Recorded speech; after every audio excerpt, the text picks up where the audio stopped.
मी कडकणी करते त्यासाठी बघा मी काय घेतलं, हे 3 चमचे दूध घेतलं आणि 2 चमचे रवा घेतला बघा, अगोदर टाकला, मैदा आहे आणि एवढं मीठ घेतलं. गरम तूप टाकायचं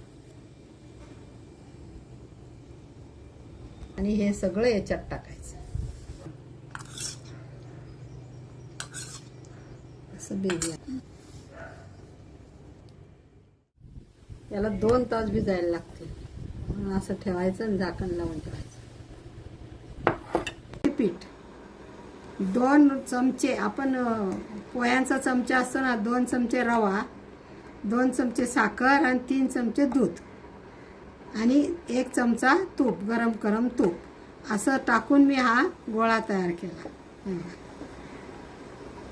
आता याला पीठ बीठ काहीच लावायचं नाही, फक्त पातळ या करण्यात लाटायच्या मात्र, अशा छोट्या छोट्या.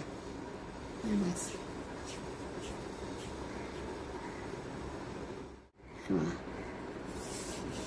असं करायचं.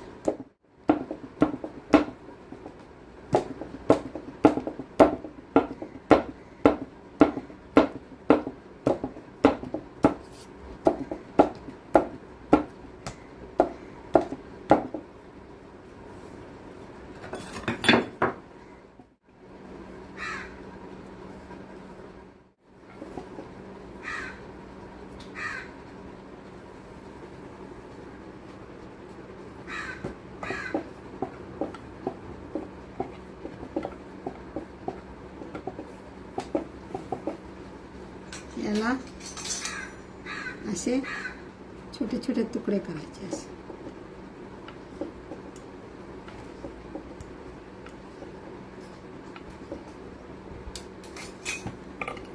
हे असं ठेवायचं, एवढे घ्यायचे.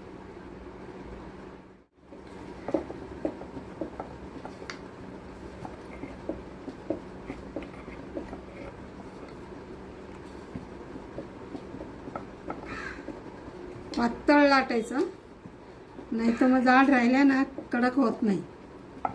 पातळ लाटायचं.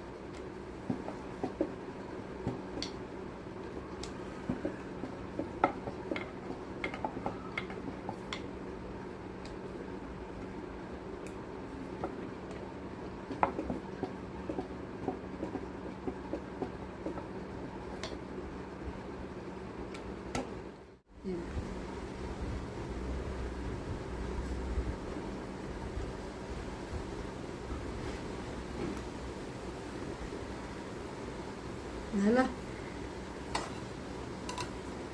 आणि आता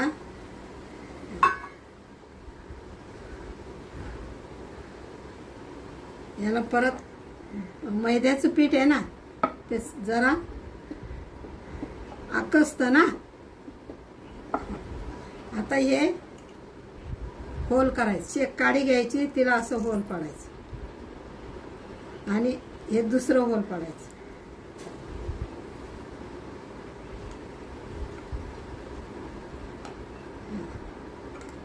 होल का पाडलं, आपण इथून दोरा घालायचा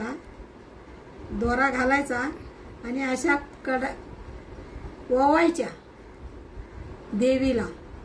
11 ओवा, 7 ओवा, जेवढ्या वा पाहिजे तेवढ्या ओवण्यासाठी. आता ती कडक असल्यामुळे होल पडणार नाही ना, पहिलंच होल पाडायचं.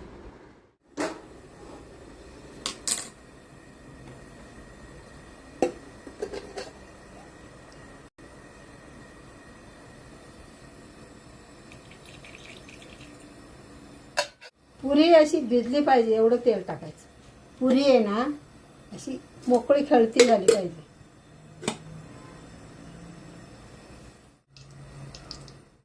जास्त तेल गरम झालं तर गॅस कमी करायचा आणि पुऱ्या तळायच्या. म्हणजे काय, कडक पाहिजे, पुऱ्या कडक पाहिजे, नरम झाल्या नाही पाहिजे. आणि मी कशा बनवल्या बघा, अशा कुरकुरीत आणि अशा मऊ पण नाही, एकदम कुरकुरीत आहे बघा. अशा कुरकुरीत तुम्ही बनवा देवीसाठी. कमेंट करा आणि लाईक करा. केली 1 पाचची केली. आता हे गटाला बांधायचं. याप्रमाणे तुम्ही करा, कमेंट करा आणि लाईक करा.